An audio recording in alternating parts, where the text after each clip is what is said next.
San Francisco 49ers going through what y'all need to know to make some money on this team in the 2021 season. So last year, obviously real tough year, a bunch of injuries, 6-10. Am I really worried about it? And as we'll go through, there's still a lot of talent on this roster. When you have the injuries that they have, it can be real tough at times. So as far as my betting record on them, still 8-5 on strong bets.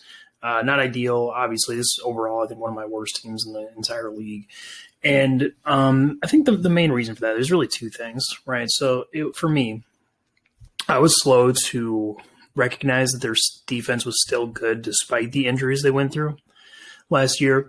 And I think it's the result of what happens when you take backup quarterbacks and put them into super positive offensive situations, right? Because last year, obviously, you have Jimmy Garoppolo missing a lot of times. So you have multiple games started by Nick Mullins and CJ Beathard.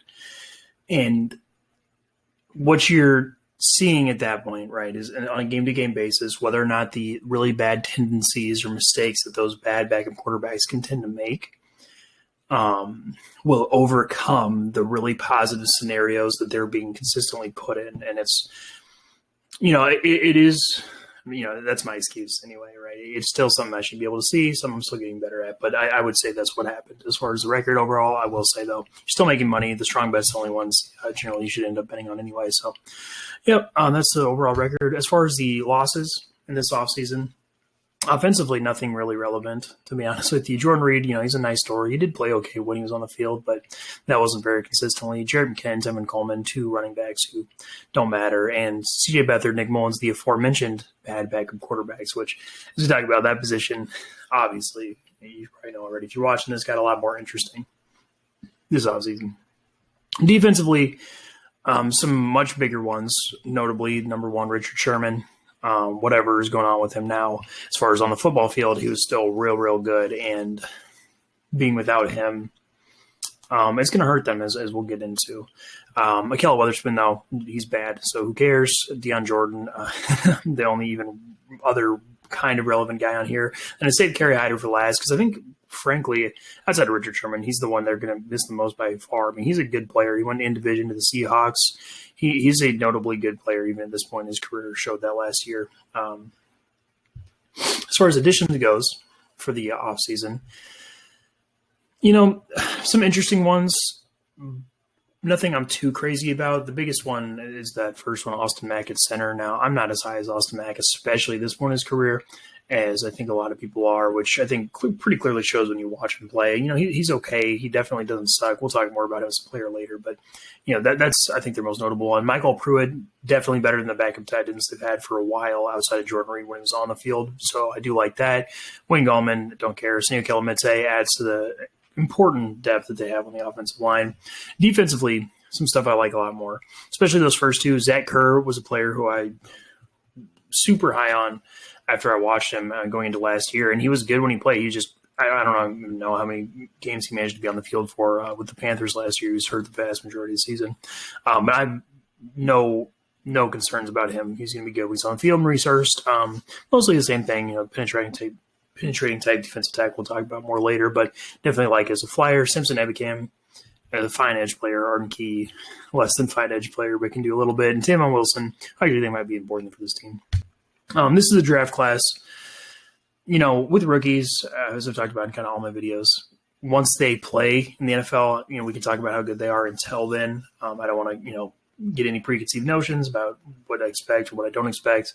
Obviously, it's important to mention them. They're going to be big parts of the team for every team next year, but I won't make any judgments about how good they are necessarily.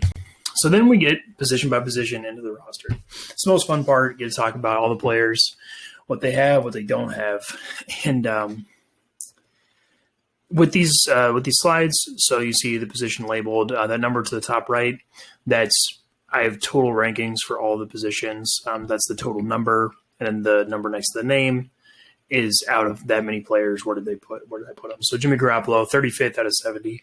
Notice not even a starting quarterback, and I will stand by that 100%. I always look forward to talking about Jimmy Garoppolo because I think he's probably the most interesting quarterback to talk about.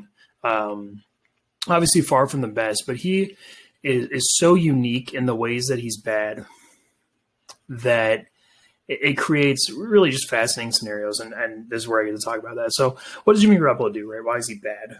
Well, Jimmy Garoppolo, more so than every other quarterback in the NFL, decides what he's going to do right at the snap and does not care for a second what happens with the defense. Now, he plays in a situation with such a good offensive system surrounding him that actually ends up making him look good a lot of the time because these first options or these predetermined things end up working out. But the ways you can see how that goes bad is something we'll talk about later too, is whenever he plays middle of the field defenders who are actually good, notably Bobby Wagner in his own division, he's not good because he will get sniffed out and he'll still do the shit anyway. And that's when he gets picked. That's how he has so many bad turnovers, where, he just misses a linebacker. Well, he was never looking at them in the first place, right? They just happened to figure out what he was going to do. Same thing with how he, avoids the pass rush. While I will grant when he sees stuff, he can move in the pocket okay. He's more, because they'll have these crazy highlights where it's like, oh, he didn't, wasn't fazed by the pressure at all. What's really happening is he doesn't even realize it's there, which is how he gets really goofily strip sacked a lot of the times, or just sacked in general. But yeah, basically what's happening, he just has super, super hard tunnel vision, right? Just in between the numbers, right between, the front seven of the defense, barely ever looks outside unless it's a predetermined, like I said. And, Kyle Shanahan has figured out how to work with that and to create really positive situations where that exact type of thinking leads to good results.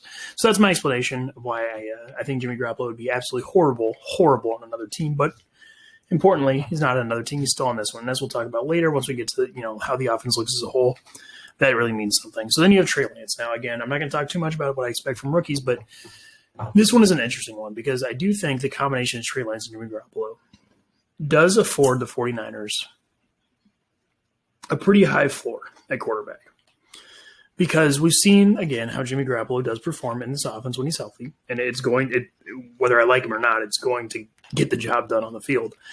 And it is effectively impossible for me to imagine that Trey Lance won't be able to replicate something similar to that. Now, obviously, there is always the chance that he does suck, but you're never going to expect that necessarily, especially out of a guy drafted third overall. And the unique thing about him, obviously, is the running aspect. And when you give that to Kyle Shanahan, this is a type of point that I'm not going to go super into. It's pretty self-evident that he's going to be able to work with that. And you're going to get at least non-destructively bad play out of the quarterback position, which then combined with how Shanahan works the offense and what I expect from the defense, it's definitely positive. And obviously, he does provide a high ceiling too. If he's really good, then what I think about this team's ceiling changes instantly. But that's, that goes without saying. These other guys, Josh Rosen, he's not good. He's just straight up not good. I don't think he's meaningfully worse than a guy like CJ Beathard, which is interesting in terms of, look, they're still going to be competitive with regardless who's a quarterback. Even the next guy, Nate Sudfeld, who now famously memed because of what happened at the end of the last year in the Eagles-Cowboys game. He's the quarterback, if you don't remember, who was inserted into the fourth quarter for Jalen Hurts to see what they had and proceeded to put up the worst quarterback quarter of that whole season.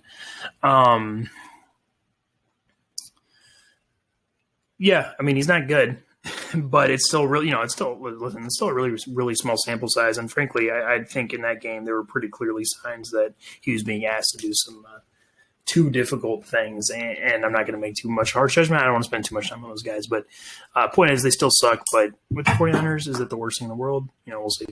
At running back, I'm definitely in the camp. It's the least important position by far, unless you have one of the 3-4 guys at the top that really, really matters. It don't matter a whole lot. Now, Raheem Mostert does kind of get into the next tier where I at least care a little bit, right? Because what do I care about running backs?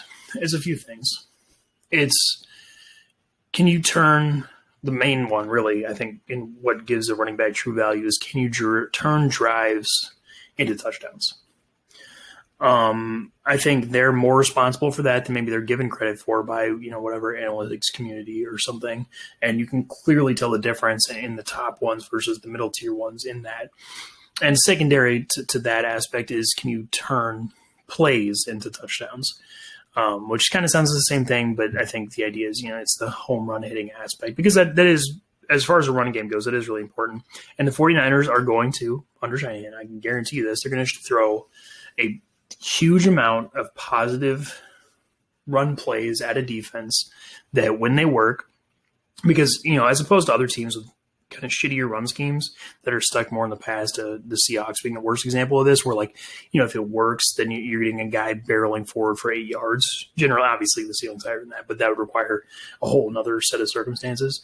But when a 49ers running play works, right, it's a touchdown. Or at least it should be, and that's just dependent on how fast running back is and whether they can navigate the second level. And with Raheem Mostert, the 49ers absolutely have that. He's really good. He's incredibly fast. He actually can move well at the second level.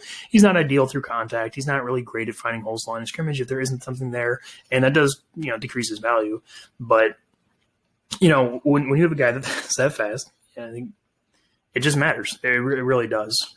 And with the rest of their guys, so Jeff Wilson and Wayne Gallman, I actually think are really similar players who I just don't like in this offense because I think they very distinctly lack that ability. Now, they do bring other things similar to what maybe old, injured Tevin Coleman did for the basically last year, which, it has some value in its own right in terms of they're going to do the right thing. And like I said, they're still NFL running backs where with how the 49ers run plays works, they're going to be able to convert some stuff into large gains just by nature of being there.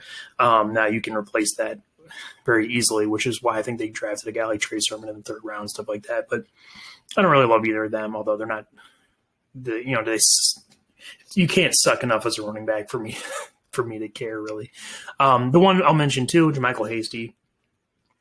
That's a whole other thing because he does have the speed to be relevant. We saw when he came in that he immediately was getting a lot of snaps towards the end of the year. Granted, they were going through injuries at that point, and there's a reason for that. He's good. Now, he's not ideal. He kind of falls into a similar camp as, not a Raheem Mostert. He's not that good. More like a Chase Edmonds on the Cardinals, somebody who's definitely fast but really lacks, contact balance and strength at this point. But, you're going to get positive production if he plays a bunch of snaps in the 49ers offense. So do I care past that? No. And again, Trey Sermon and Elijah Mitchell, both rookies, no comment effectively at this point. So then we have wide receiver. And this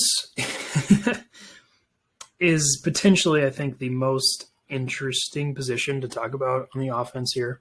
No, it's quarterback, but this comes in second for sure. And the reason is, the top end here is really, really good. Deebo Samuel and Brandon Ayuk, they go crazy. They slap, as the kids say. They're really good. They're guys who are going to consistently be open, not like outside of the structure of this offense, and then they add the ability to navigate this offense very well, combined with both having really good run after catch ability. They can break tackles. They're fast enough to exploit open spaces. They can work into these, receiver screens and these different near the line of scrimmage games that the 49ers do really, really well. And they both work out super, super good. And again, what's unique about them, because there's a lot of players who can end up doing that. A guy like Richie James, the other receiver up there, who I like himself, but he's more dependent on that. Deebo Samuel and Brandon Ayuk, they can do all that stuff as well as actually get open and actually matter as down the field receivers, which, if Jimmy Garoppolo is still a quarterback, that's barely going to come into play. He sucks too much at that stuff. He just won't even do it. But if Trey Lance is, if he meets close to his ceiling, then that ability is going to come into a whole lot more effect. And you're going to see that those guys, they matter. They both really matter is the point. Like I said, with Richie James, he's more of a gadget type player, but he's good in his own right. He's a player who I talked a lot about going into that Thursday night game later in the year where he went off, for like 100 and something, 60, 70 yards. Because in the slot, he's one of these guys who kind of falls into the, granted a knockoff version, but of the like John Brown types or something like that, where he's so quick and he's so fast that he's going to be open and he's useful about it. Now, he's not ideal. Like I said, he's not great as a physical receiver or anything like that, but certainly a useful player. The problem is, after that, you have this gigantic drop-off. That does really concern me. Now, again, with the 49ers offense, I'll kind of talk about this more later. I'm only going to get so concerned because of the way that they play, but you have a bunch of guys who don't do anything after that, right? Who knows with those rookies or a guy like Juwan Jennings who didn't play his rookie year last year, and Jalen Hurd who hasn't seen the field since he was drafted like 3 years ago. But with Mosanu, he's going to convert some third downs for you, but that's not crazy valuable the way that he does it, at least in the modern NFL. And frankly, I'm not even so convinced he's going to be good at that as opposed to any given replacement. River Craycraft is, as far as I'm concerned, right now the worst receiver in the NFL, given very small sample size. Trent Sherfield, way down there too, doesn't do anything. Travis Benjamin hasn't played meaningful snaps in multiple years, and Benny Fowler, probably my favorite of these guys, same thing, hasn't played meaningful snaps in multiple years and is a guy who lacks any level of explosiveness. So, the point is, you get really concerned with the receivers. Now, when healthy, again, those guys aren't going to see the field. They don't play a lot of three receiver formations or almost ever. They probably won't if they're all healthy, but something to keep a note of, for sure. Tight end, George Kittle, best tight end in the NFL. I don't think it's all that close. Travis Kelce is clearly second, but George Kittle, especially in this offense, the way he dominates as a blocker is constantly useful as a receiver, especially over the middle where Jimmy Garoppolo is forced to throw because he can't do nothing else. George Kittle is he's dominant. He's amazing. Kyle Juszczyk, that number is out of the tight ends. It's hard to rank a tight end versus a fullback. I'm not going to get into that too much. His ranking don't get too concerned about. Point is, he's going to be really useful still. He meshes incredibly well with this offense. Super, super important to them. They bring in Michael Pruitt, who actually I mentioned earlier. I love for this. Now he's not great, but he's a guy who is competent as a receiver and can do some things as a blocker, which frankly, as far as their backup goes, outside of those few Jordan Reed snaps, they're going to get a lot more out of him than they've gotten from those other guys. Ross Dwelley, I think, is just pretty actively bad. The problem is with a player like Ross Dwelley, right, what you have to ask yourself is if I have any other tight end in the NFL and I'm asking him to do what Ross Dwelley's doing on this play, what are the results I get? And I can pretty comfortably and universally say that the results are going to be better. And that's why are you like screwed if he's on the – well – maybe depending on the rest of your personnel, but that's something to note. Michael Pruitt, like I said, he can actually provide like NFL level worth of replacement tight end receiver play, which, I'm not going to make a huge deal about that, but that's important, especially, if George Kittle is going to continue to kind of face some injuries here, having a guy who's going to at least matter to a point on the field. It's important. Those other guys down at the bottom, Charlie Warner did actually play a little bit last year. Maybe I should have him ranked, honestly. Though he's just a blind tight end, nothing that I noticed that I thought was a particular note in any of his snaps, especially not as a receiver. So, I don't necessarily care. Those other guys are pretty relevant. So, but still, the tight, obviously, the top is what matters. George Kittle is amazing. Don't lose sight of that from talking about those other guys. And another really good part of this team, we have the offensive line. So this is another position group we run into where as long as everyone's healthy, you're going to get really good. You're just going to get really good play out of them, and you're going to put them in really positive situations, which is going to accelerate the value they're adding to your offense. So at tackle, you have Trent Williams, who's incredible, absolutely nuts, and Mike McGlinchey, who, while he can have some issues with long-term pass pro at times, is good, is pretty actively good, especially as a run blocker, which in this offense is perfect. You still have Laken Tomlinson, who still gets it done 100%. And that other guard spot, I have Colton McKivitz listed there. But what I love, and this is what I mentioned with Sinio Kelemete, that they've done, is they kind of have like four options. And while none of them individually are great, I would say the likelihood of them getting at least good enough guard play from one of them is pretty damn high. And that's Colton McKivitz, Sinio Kelemete, Tom Compton, and their second-round rookie, Aaron Banks. One of those guys is going to not suck. I pretty much guarantee you. I can maybe even, all of them. And frankly, with as far as guard goes, it's hard to suck. And Colton McKivitz, that ranking, 79 out of 114, might even be a little bit rough on him. He just didn't play very many snaps. But, he can do some things I'm okay with. Same with Kelemete. I think Tom Compton actually does a reasonable job. He's on the field. The point is, they're going to get good play or decent play at that spot when combined with the good play of all the spots around them. Yeah, it leads to really positive things. And also, I'll talk about again. I kind of talked about Austin Mack earlier, who I actually 15th. I think he's kind of an average starting center at this point. He's definitely getting older. The notable mobility he had as a much younger player, kind of evaporated at this point. While he doesn't suck, I do think he helps him with pass protection, especially. He's kind of whatever. As far as relevant backups go outside the guys I talked about, the only one, frankly, is Justin School, who is out for the year with an Achilles. I just wanted to throw him out there. He doesn't suck necessarily either, although, and he does hurt their depth, by the way, because outside of him, if you see on that left-hand column, they don't have any meaningful tackle depth. But, yeah, we'll see. We'll see. I do like it, though. Like I said, as a starting unit, they're so much past the point of good enough to function really well with this offense that now we get to talk about it, right? And that's how this offense looks as a whole when healthy. And I've alluded to this kind of the whole time, but I keep talking about it, and this offense is going to be good. Despite what I think, this is the one team where I'll make exceptions to them having a bad quarterback, and it's because of the way, like I said, he interacts with their offense and the chance that even if he does suck, they have Trey Lance, the third overall pick, coming in. So you're going to get a baseline of quarterback play combined with the best sign in the game, two insanely good receivers, a crazy good scheme, and an offensive line that, while there's a little bit of concern with it, I'm pretty positive is going to be more than good enough. And especially dominating the edges between Mike McGlinchey, Trent Williams, and George Kittle as a blocker out there, which is a lot of why they kill people out there. They're going to be really, really good, and they're mostly matchup proof too as an offense. Like I said, they still have the notable weakness of if they play a team with a really good middle linebacker and Jimmy Garoppolo is their starter, they're still going to run into snags on their offense because he's going to make bad decisions and get shit picked, basically. But, great middle linebackers don't really exist all over the place. In fact, they did themselves a favor because they have one of the best ones on their own team, so they don't have to worry about it. So, yeah, I'm not going to talk about this offense as much as my other teams because I don't think it's terribly interesting because I can pretty much guarantee it's going to be good because, again, the only question marks you have is the quarterback play, can it be bad enough to torpedo everything? I think that's pretty much impossible.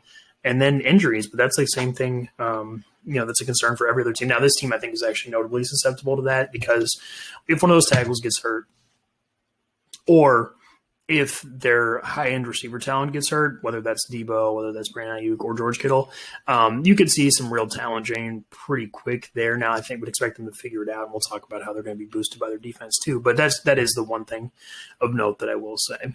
But yeah, so that's the 49ers offense. It's going to be good if it's healthy. So then we get to the defense. Again, position by position, then we'll kind of talk about the defense as a whole and what it's looking like. So here is the one spot. And this isn't even huge criticism, and it's at a position that's not particularly important. This is kind of the one criticism of the roster I have. And even then, it's just more of an interesting note. And that is the kind of three-technique defensive tackle here. I'm of the opinion DJ Jones is pretty bad. Pretty actively bad. Now, is he horrible? No. He's like he would still have been the best lineman on the Vikings last year, as an example. But he's a guy who gets kind of trucked in the run game pretty consistently and very, very, very rarely offers useful penetration. But the caveat with that is they have brought in so many potential good players at that position. And it's the same thing they did with guard on the other side of the ball, and I fucking love it, right? Because while I don't think DJ Jones is good, between him, Maurice Hurst, Zach Kerr, and the guys that played meaningful, snaps last year, the Darian Daniels, Kevin Givens, and even Kentavious Streets listed as a nose tackle, they're going to be fine. I'll talk specifically mostly about Zach Kerr, who's a player I think should be starting in this league, and I would maybe expect to be starting on this team by week 1 or 2. Zach Kerr is a player who penetrates legitimately usefully both against the run and notably as a pass rusher. He can hold up against the run as a gap guy. He's really good if he stays healthy. Like I said, he missed a ton of the year last year with the Panthers, but before that, when he's on the Broncos, he was consistently really, really really good. So that's something to note. Maurice Hurst, way more of kind of just the pass rusher part of Zach Kerr. He's not a disaster against the run.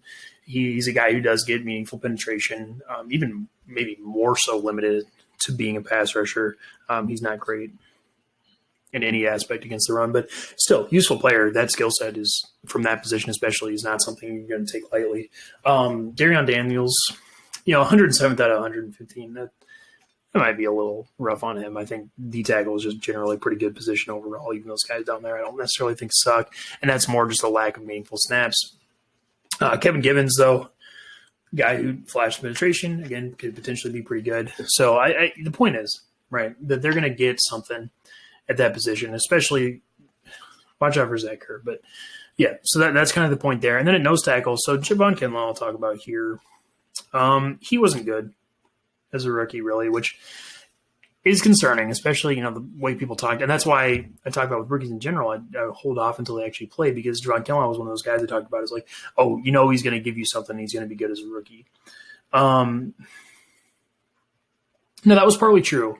He actually did hold up pretty well against the run. He clearly has the athleticism and strength to play a consistent number of snaps on an NFL defense, but as like a penetrator and especially as a pass rusher, super disappointing given what was expected of him. Now, I think generally I don't expect players get all that much better by the time they get to the NFL. They've been working on their trade for however many years at that point. Most of them are about as good as, now obviously there's exceptions, but are about as good as they're going to get. He is kind of one of those exceptions where I do expect him to get better as a pass rusher, and maybe even a meaningful way, right? Because there's a difference between just getting a little bit better and getting better enough that I have to care about you. And he has a chance to do that because he did show, especially towards the end of the year, at least a little bit of flashes of that. So yeah, problem is that's not something I expect consistently. And even if he does start doing that more, I can't imagine he's going to get onto the level of a really, really good ones with that. So, as a first round pick, was he crazy valuable, worth it at that position? Probably not. But is he,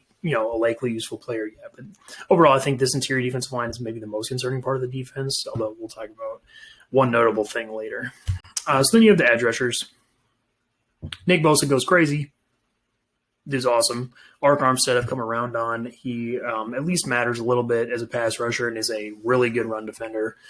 The depth here, though, is a concern to me, especially as far as useful pass rushing depth.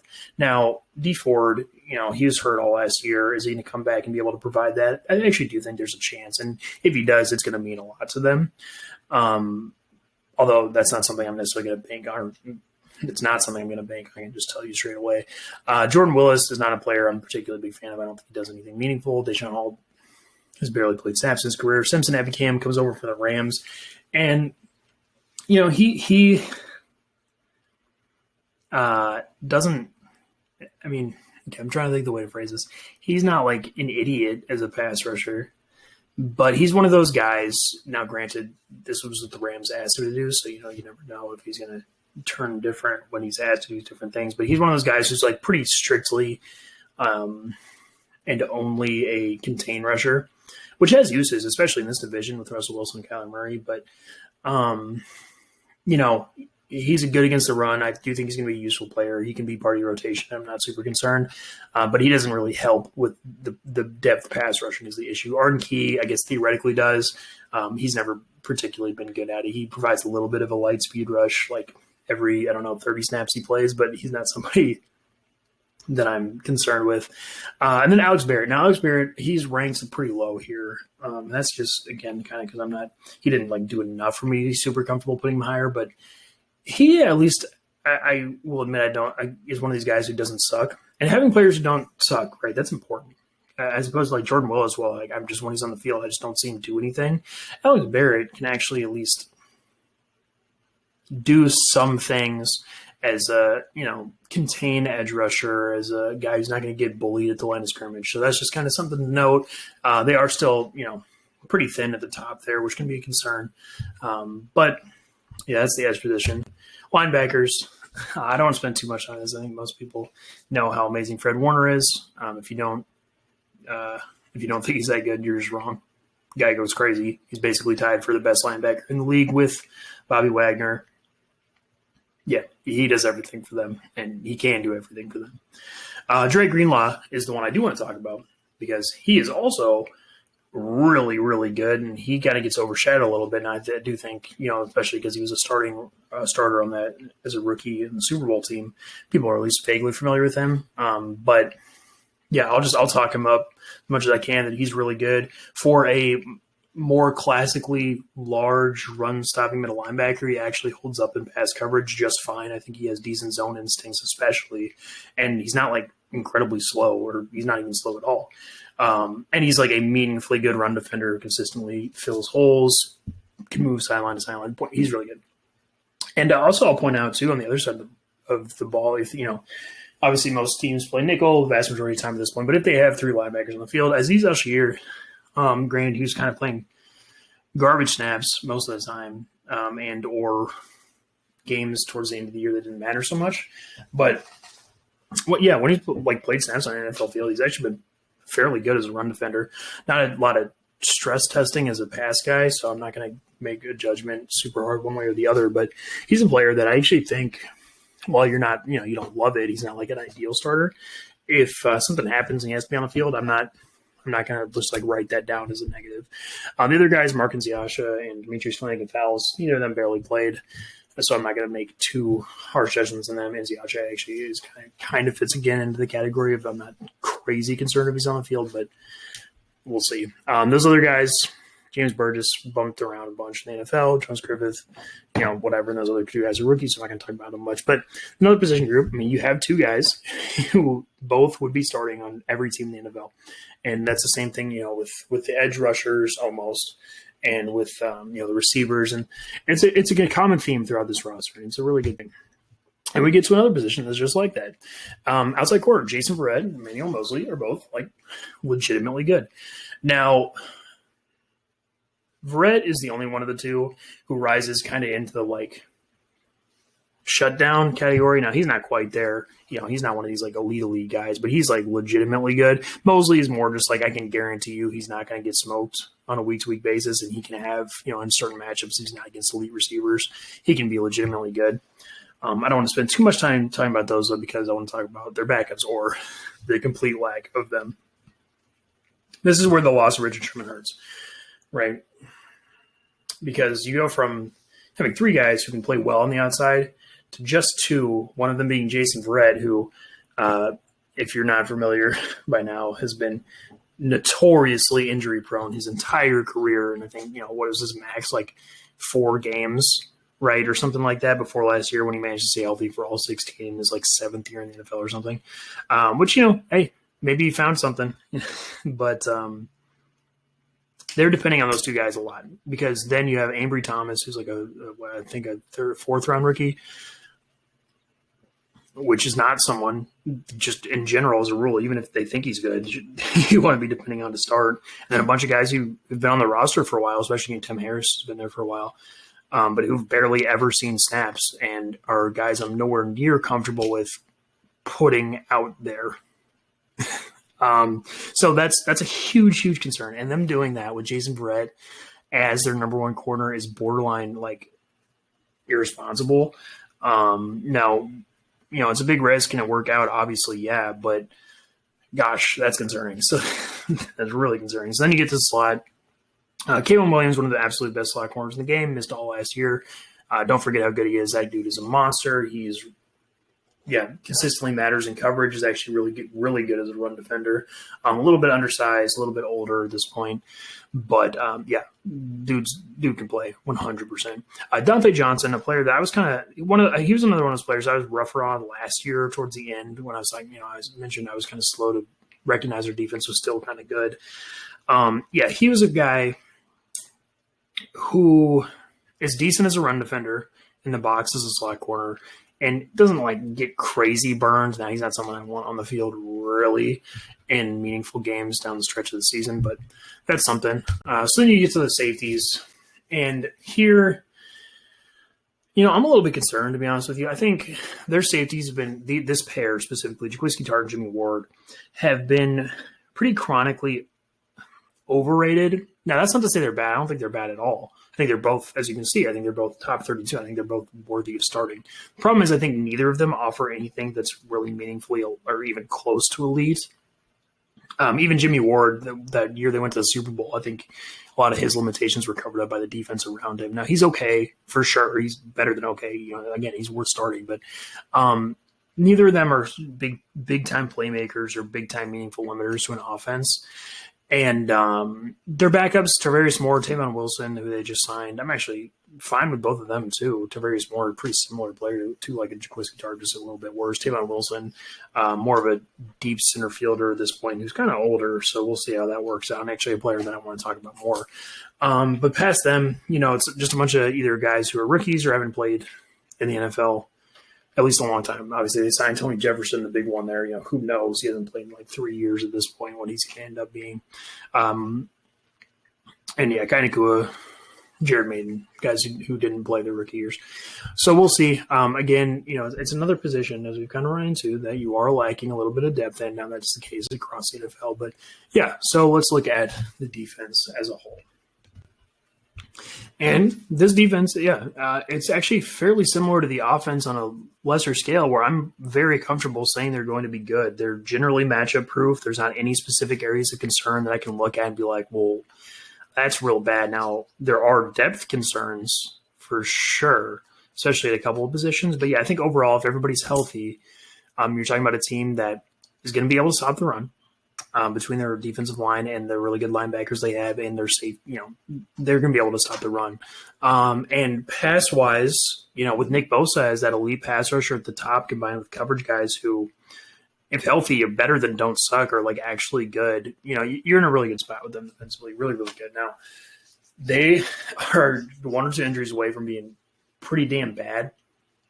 Because, like I said, if one of those top 2 corners gets hurt, that shit's going to go downhill really quickly. And if Fred Warner's gone, same thing. He covers up and allows them to do so much of the way they play defense. And if he's not there, then Dre Greenlaw's not going to be able to function the way he does. Those safeties are not going to be able to function the way they do. You're going to run into a lot of issues really quickly. Now, the one thing on this roster that I'm noticing too, especially given the division they play in, is they do still lack great center field deep safety play, and that's kind of what I was alluding to with my Jimmy Ward little speech, is that while I like him as like an all around, you kind of can play at different levels of the defense, can do some decent things in man coverage, no coverage. He's not like a big range or a good rangy center fielder.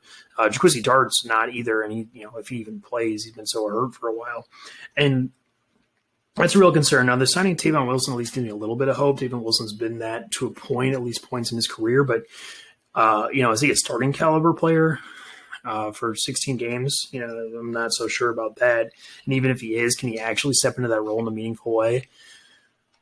We'll see. We'll see. Now, like I said, I don't think the ceiling for this defense is crazy, crazy high because of those things I'm mentioning. Just injuries are going to happen, and that stuff's going to be a concern. And outside of Nick Bosa, I don't think their pass rush really holds up great. Art Armstead does some nice things, but they're missing like guys outside of Nick Bosa that I can tell you are going to be meaningful pass rushers.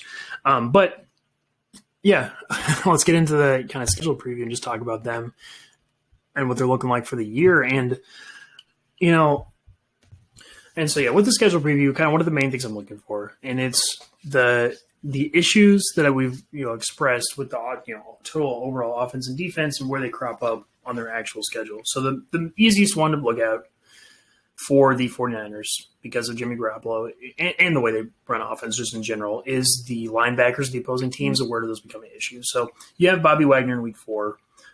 Which, he's proven to be a big deal against the 49ers before.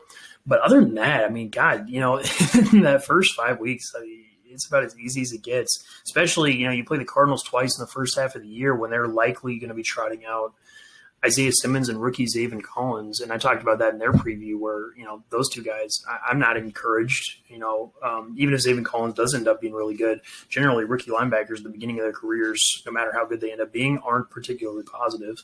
The two games that are notably issues are like Colts-Bears back-to-back, because those are two defenses who actually match up with the offense of the 49ers really well.